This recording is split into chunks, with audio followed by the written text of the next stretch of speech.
The great throne room of the alien king shimmered like molten emerald. Pillars of translucent stone rose higher than any cathedral, glowing with the faint heartbeat of the planet itself. Riches from 100 worlds glittered at the king's feet. Mountains of gold, crystal, gems that seemed to hum with forbidden power. Courtiers in jeweled armor stood at attention, their eyes cold, their tails flicking in anticipation. The king himself, tall and crowned in obsidian, leaned forward with the weight of command. Before him stood a single human, unarmed, ragged from weeks of travel through hostile lands. Yet he did not bow. He simply looked at the treasures offered. "You are a rare guest in my hall, human," the alien king rumbled, his voice echoing like iron striking stone. "You saved my scouts from the fire beasts. You could have taken their weapons and fled. Instead, you returned them alive. For that, I offer you a reward. Ask, and it shall be yours." The human's eyes moved past the gold and jewels, past the hovering artifacts of impossible value, until they fixed on the far shadowed corner of the throne room. A single chain stretched from the wall, ancient and rusted, bolted into stone older than the palace itself. Attached to it was a figure, a girl, or what looked like one. Her body was slender, her skin pale with a faint silvery sheen. Her hair hung long and tangled, glowing faintly in the dim light. She sat curled against the wall, ankles and wrists bound by manacles, so corroded they seemed fused to her. Her eyes, wide and otherworldly, stared at the human with something between disbelief and desperate hope. The courtiers followed his gaze. The room stilled. The king's expression hardened. "Of all that lies before you, gold to buy empires, jewels that bend the will of men, knowledge lost to your species, you point at her?" The human's voice was calm, steady. "Her." A murmur spread among the alien nobles. Some laughed in disbelief. Others hissed warnings. The girl had been there as long as memory. 200 years, chained by decree of the kings who came before. She was a curse, a reminder, a relic of an age when the world bled under her kind's wrath. "You do not understand what you ask," the king said slowly. "She is no prize. She is a danger, bound for the safety of all. She cannot be freed." The human took a step forward. "Then give me nothing. But if you truly mean honor me, give me her." The silence thickened like a storm before breaking. The king's tail lashed once against the dais. His eyes, hard as obsidian, bored into the human's. "Do you know what she is?" The human did not look away. "I know she is alive. That is enough." The chained girl trembled, lips parting as if to speak, but no sound came. It had been lifetimes since anyone had spoken for her. The courtiers broke into argument.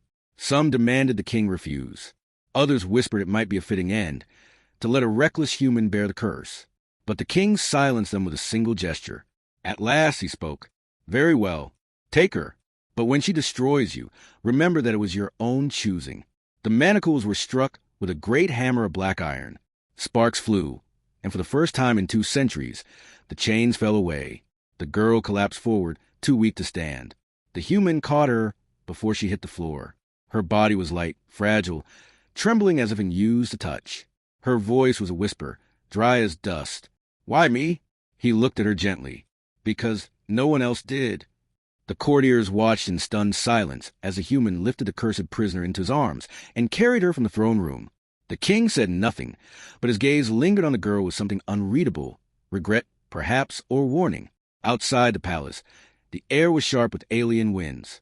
The girl clung faintly to the human's chest, her eyes fluttering open as they stepped into the light. She blinked, the brightness burning after centuries of stone walls. "I was not meant to leave," she whispered. "Then you will prove them wrong," he said. For days he tended to her. She was frail, every movement an effort. Her voice returned in fragments, broken memories of a life before the chains. She remembered laughter, starlight, wings that no longer spread. She remembered fire, screams, and betrayal. She remembered the judgment, bound until the world forgot her. "You don't know what I've done," she said one night, staring into the alien sky. "I don't care," he replied softly. "No one deserves to be buried alive in silence for centuries." But her nightmares grew worse as her strength returned. Sometimes fire flickered in her veins, heat she could not control. Sometimes her eyes glowed with the same strange light as the jewels in the throne room. Once, when she woke screaming, the ground itself cracked beneath them. "You should leave me," she gasped, "before it's too late." He only shook his head. "I already chose you." When word spread that the cursed girl walked free, the world stirred. Villages barred their doors. Armies whispered of hunting her. Even the king's courtiers sent assassins to undo what the human had done. Yet each time danger came, the human stood before her. And each time, something inside her changed. The first time assassins struck, blades glinting in the dark, the human fought with nothing but a broken spear. He bled, but he did not yield. She screamed, and fire burst from her body, consuming the attackers in a wave of flame. When it ended, she fell to her knees, shaking. "You see," she sobbed, "I am a monster." But he touched her cheek, scorched though it was. "You saved me." Slowly, painfully, she began to believe him. Weeks turned to months. She grew stronger, walking beside him rather than leaning on him. The chains that had bound her for 2 centuries were gone, but the chains inside, fear, shame, guilt, were harder to break. Yet with every step, his presence made them lighter. One evening, as the two camped by a river under the alien stars, she asked a question that haunted her. "Why did you choose me? Out of all the treasures in that hall, why not take what would have made you rich, powerful, safe?" The human looked at her for a long moment, the firelight reflecting in his eyes. Then he answered simply, "Because gold can't look back at you the way you just did." Her heart, long frozen, stirred. But the world would not forget her crime. Armies gathered, banners raised against her. The alien king himself marched at their head, unwilling to let the curse roam free.